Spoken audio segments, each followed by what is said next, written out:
Hi everyone, my name is Shahbaz Ali. Welcome back to my channel Tata steel vocation training.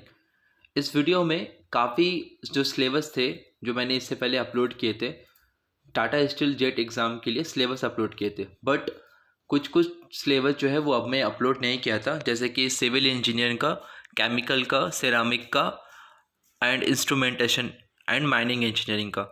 तो ये सारे जो engineering है, जो डोमेन है, उनका ये सिलेबस मैं अपलोड इस वीडियो में कर रहा हूँ। तो प्लीज़ एंड तक ज़रूर देखना। जो भी स्टूडेंट्स सिविल इंजीनियरिंग से, केमिकल से, सेरामिक से या फिर मेटलर्जी से अप्लाई कर रहे हैं वो इस वीडियो को ज़रूर एंड तक ज़रूर देखना। और ये सिलेबस काफ़ी इंपॉर्टेंट है टाटा स्टील जेट एग्ज़ाम के लिए 2024 के लिए जो आने वाली है। जितने भी सिलेबस में मैं टॉपिक बता रहा हूँ प्लीज़ उसे नोट डाउन कर लेना। उससे ये बेनिफिट होगा, जब भी आप वो चीज़ का प्रिपरेशन करोगे तो टिक करके वो चीज़ कंप्लीट करोगे आप, ठीक है। ऐसे नहीं कि आप वीडियोस को देख लो, दिमाग में रखा गया, या फिर बार बार एक वीडियोस को देखो, ऐसा मत करो।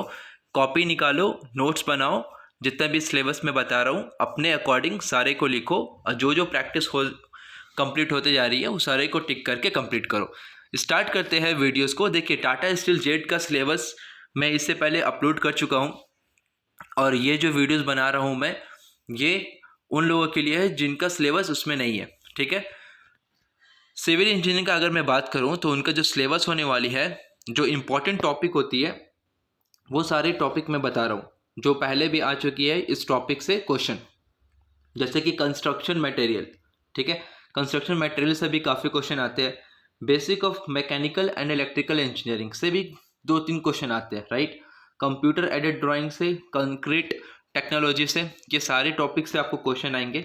Environmental studies, structural mechanics, building construction, building drawing and highway engineering, irrigation engineering and surveying, ये जितने भी टॉपिक्स मैं बताया हूँ प्लीज़ एक बार नोट डाउन कर लेना आप कॉपी में, ताकि आपको एक रेफर मिल जाए कि ये टॉपिक कंप्लीट करने के बाद टिक कर सकते हो आप, ठीक है। और भी इंपॉर्टेंट टॉपिक्स हैं, जैसे कि आरसीसी स्ट्रक्चर, इसको हम बोलते हैं री इन्फोर्स्ड सीमेंट कंक्रीट स्ट्रक्चर्स, इसमें से भी न्यूमेरिकल्स आ सकते हैं, फॉर्मूलाज भी रहते हैं, तो प्लीज़ इस चीज़ को गौर जरूर रखना। Water and waste water engineering, इससे भी क्वेश्चन आ सकते हैं। तो जितने भी टॉपिक्स है प्लीज़ एक बार ज़रूर देख लेना। रेलवे ब्रिज टनल, इसमें से फॉर्मूलाज आते हैं, ठीक है, इसमें से फॉर्मूलाज आपको आएंगे। अर्थक्वेक इंजीनियरिंग से नहीं आते हैं, बट 1-2 क्वेश्चन आएंगे ज़रूर। Soil mechanics and foundation engineering, waste water and irrigation engineering drawing, ये जितने भी टॉपिक है काफ़ी इंपॉर्टेंट है। Construction management, accounts and entrepreneurship development, design of steel structure, software application in civil engineering. तो जितने भी टॉपिक मैं आपको बताया अभी वो था सिविल इंजीनियरिंग का। तो आप प्लीज़ एक बार वीडियोस को बैक करके जितने भी टॉपिक्स मैं बताया हूँ, वीडियोस को पॉज करके आप प्लीज़ कॉपी में नोट कर लेना, एक आप टॉपिक वाइज कंप्लीट करो, ठीक है, स्टडी करना। तो अभी मैं बताने जा रहा हूँ किस टॉपिक के लिए, जेट सिलेबस माइनिंग इंजीनियरिंग के लिए। तो जो भी स्टूडेंट माइनिंग इंजीनियरिंग में है आप प्लीज़ इसे ज़रूर नोट कर लेना, आपके लिए इंपॉर्टेंट है ये चीज़।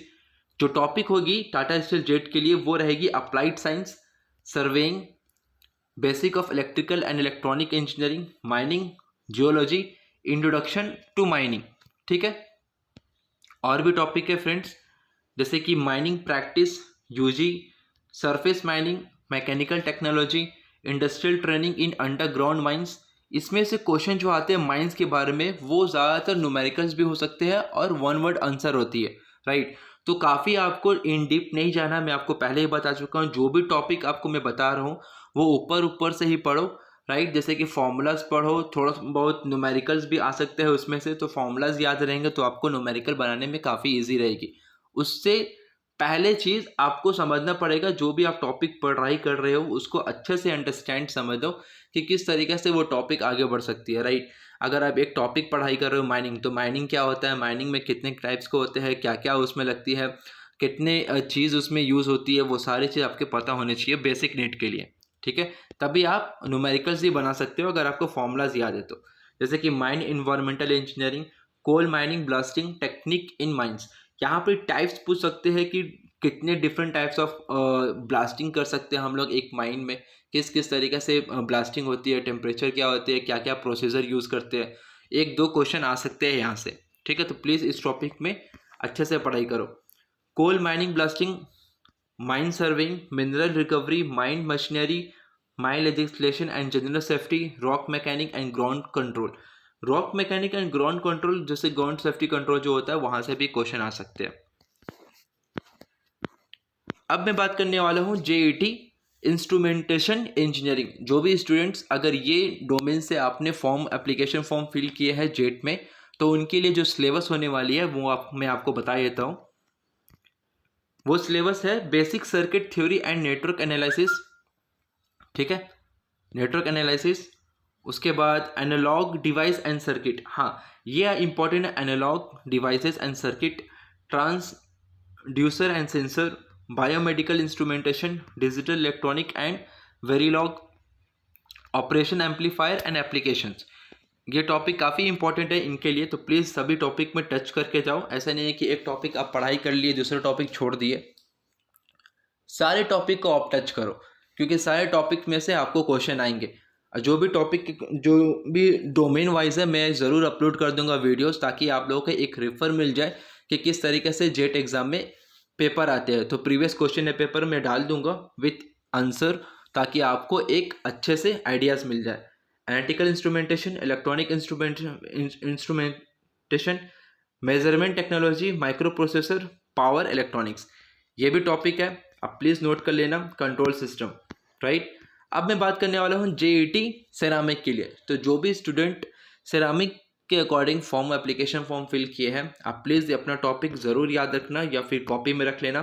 जैसे कि introduction to ceramic, computer fundamentals, study of rock and mineral जो जियोलॉजी में काफ़ी चीज़ कवर करती है, जियोग्राफी जैसे कि study of earth physical feature, study of earth physical feature जैसे कि शेप क्या है, डायमीटर क्या है, ये सब छोटे छोटे क्वेश्चन पूछ सकते हैं। एरियाज़ क्या होंगे, सरकमफेरेंस कितने होते हैं और डिस्टेंस कितने हैं, वो सारी चीज़ पूछ सकते हैं यहाँ पे ज्योग्राफी में, ठीक है। जो study of earth physical features, earth के फिजिकल फीचर्स में ये सारे क्वेश्चन पूछा जा सकता है। Understanding the strength of different material, ये टॉपिक भी इंपॉर्टेंट है, तो प्लीज़ सभी टॉपिक को टच करना। ऐसे नहीं कि एक टॉपिक को टच के दूसरे टॉपिक को आप लीव कर दे रहे हो, क्योंकि सभी टॉपिक से आपको पढ़ाई करना ही पड़ेगा। Study of the behaviour of solid materials under various condition जैसे कि mechanics of material, application of mathematicals in engineering, study of ceramic material, ceramic material कितने टाइप्स के होते हैं, क्या होते हैं, क्या प्रोसेस होती है उनकी, तो सारे कुछ आपको पता होने चाहिए, लगभग आपको पता होने चाहिए। और भी है जैसे कि study of particle and fluid flow, fluid flow में ये आ सकता है कि कौन सा फ्लूइड फ्लो है, 3 टाइप्स का फ्लूइड फ्लो होता है या फिर 2 टाइप्स का होता है। आई थिंक 3 टाइप्स के होता है, लैमिनार फ्लो होता है, टर्बुलेंट फ्लो होता है, एक नॉर्मल फ्लो होता है, ठीक है। तो वो फ्लो में कितना वेलोसिटी होगा, क्या प्रोसेस होता है, वो चीज़ से आपसे स्टडी ऑफ पार्टिकल्स के बारे में पूछा जा सकता है। Understanding raw material, understanding raw material used in ceramic, ceramic में कौन सा रॉ मटेरियल को यूज़ करते हैं हम लोग, रॉ मटेरियल्स के टाइप्स क्या होंगे, उनके स्ट्रक्चर क्या होते हैं, वो सारा कुछ इसमें आपको कवर करना पड़ेगा। Study of phase diagram and transformation in ceramic, ठीक है। तो इम्पॉर्टेंट टॉपिक्स है, ऐसा नहीं कि सभी ख़राब है, सभी इंपॉर्टेंट है, क्योंकि सभी टॉपिक में से क्वेश्चन आ चुके हैं जेट एग्ज़ाम प्रीवियस पेपर में। तो ज़रूर मैं प्रीवियस पेपर को अपलोड कर दूंगा आने वाले वीडियोज़ को, ताकि आपको एक रेफर मिल जाए कि किस तरीके से पेपर आती है टाटा स्टील में, ठीक है। अब आएंगे जेईटी केमिकल, जो भी केमिकल इंजीनियरिंग से एप्लीकेशन फॉर्म फिल किए हैं उनके लिए सिलेबस जो है वो ये है। Designing chemical process with sustainability in mind, use of environmental friendly solvent in industry, development of catalyst for renewable energy, ठीक है। प्लीज़ टॉपिक को जितने टॉपिक है सब आप नोट कर लो, आपके लिए ही बेहतर होगा। Use of nano material for better catalytic reaction, advance technique for separating chemicals, engineering of biological process for biofuel production, ठीक है। ये सारे टॉपिक है। Intensifying process in chemical manufacturing, please video को पॉज करके आप जितने भी टॉपिक है लिख लेना, आपके लिए ही इंपॉर्टेंट है। मैं इसका PDF नहीं डाल रहा हूँ, अगर आपको चाहिए तो डाल सकता हूँ, मैं डाल दूंगा, कोई इशू नहीं। Intensifying process in chemical manufacturing, technology for converting waste to energy, हाँ जैसे कि ये टॉपिक आप देख लो, technology for converting waste to energy, मतलब कितने टाइप्स का टेक्निक होता है जो वेस्ट को एनर्जी में कन्वर्ट कर सके। जैसे कि एग्जांपल में मान लो कि वेस्ट का मतलब जैसे कि पेपर, बहुत सारे क्या होते हैं पेपर को वेस्ट करते हैं हम लोग, जलाते हैं। तो वो पेपर को जलाते हैं हम लोग, तो जलाने के बाद जो हीट प्रोड्यूस होती है उससे भी हम लोग एनर्जी प्रोड्यूस करते हैं। तो ये एक एग्जांपल मैं बता रहा हूँ। तो यहाँ पर पूछा जा सकता है कितने टाइप्स ऑफ जो एनर्जी है वो हम लोग फॉर्म कर सकते हैं एक वेस्ट ऑफ मटेरियल से, कैसे हम लोग कन्वर्ट करते हैं, क्या प्रोसीजर होता है, वो सारी चीज़ें यहाँ पे पूछा जा सकता है बहुत इजी वे में। Development of biodegradable plastic, capturing and using carbon in chemical process, optimizing heat exchange for energy efficiency. ठीक है, ये टॉपिक आपके रहेंगे। Designing smart and material control drug delivery, use of micro reactor for chemical synthetic. तो जितने भी मैं topic आपको बताया काफ़ी इंपॉर्टेंट है, तो प्लीज़ ये सारे टॉपिक को अपने अपने कॉपी में नोट्स कर लो। जो जो टॉपिक आपको कंप्लीट हो रही है वो चीज़ पे टिक करो और आगे बढ़ो, क्योंकि एग्ज़ाम इसी मंथ में या फिर नेक्स्ट मंथ में ज़रूर, इस मंथ में आपको एडमिट कार्ड रिलीज़ हो जाएगा, मार्च तक आपका एग्ज़ाम भी हो जाएगा जो काफ़ी नज़दीक है। तो प्रिपरेशन करने का टाइम अप्रॉक्सीमेट आपको 1 महीना ही बाकी है। ठीक है, जो जो टॉपिक आप कंप्लीट करो, टिक करते जाओ, कंप्लीट करते जाओ। और प्रीवियस ईयर का जो क्वेश्चन पेपर है मैं ज़रूर डाल दूंगा आपके लिए डिफरेंट डोमेन वाइज, जैसे कि मैकेनिकल के लिए, इलेक्ट्रिकल के, केमिकल के लिए, माइनिंग के लिए, जो भी आपका डोमेन है आप मुझे कमेंट कर देना जो भी आपका डोमेन है। अगर आप पीडीएफ चाहते हो तो डिस्क्रिप्शन में टेलीग्राम का लिंक है, प्लीज़ आप ज्वाइन हो जाओ, क्योंकि उसमें मैं पीडीएफ भी डाल दूंगा तो आपको वहीं से मिल जाएगा। दोबारा वीडियोस देखने की ज़रूरत नहीं पड़ेगी, पीडीएफ आपको मिल जाएगी वहाँ से। ठीक है, और दूसरी बात, जो भी स्टूडेंट जो भी बैकग्राउंड के हैं, जिसको टाटा स्टील की तरफ से मेल आ चुकी है एडमिट कार्ड के लिए या फिर कोई और कम्युनिकेशन के लिए, आप प्लीज़ मुझे बता देना, उसके अकॉर्डिंग मैं आपके लिए प्रिपरेशन भी स्टार्ट कर दूंगा जो भी आपकी इंपॉर्टेंस रहेंगी। ठीक है फ्रेंड्स, जो भी न्यू स्टूडेंट है प्लीज़ चैनल को सब्सक्राइब जरूर कर लेना and press the like button. And जो भी आपका रिक्वायरमेंट है, जो भी आपका क्वेश्चन है, प्लीज़ कमेंट कर देना, उसके अकॉर्डिंग मैं वीडियोस आपके लिए बना दूंगा। मिलते हैं नेक्स्ट वीडियो में। Have a nice day friend, thank you to all.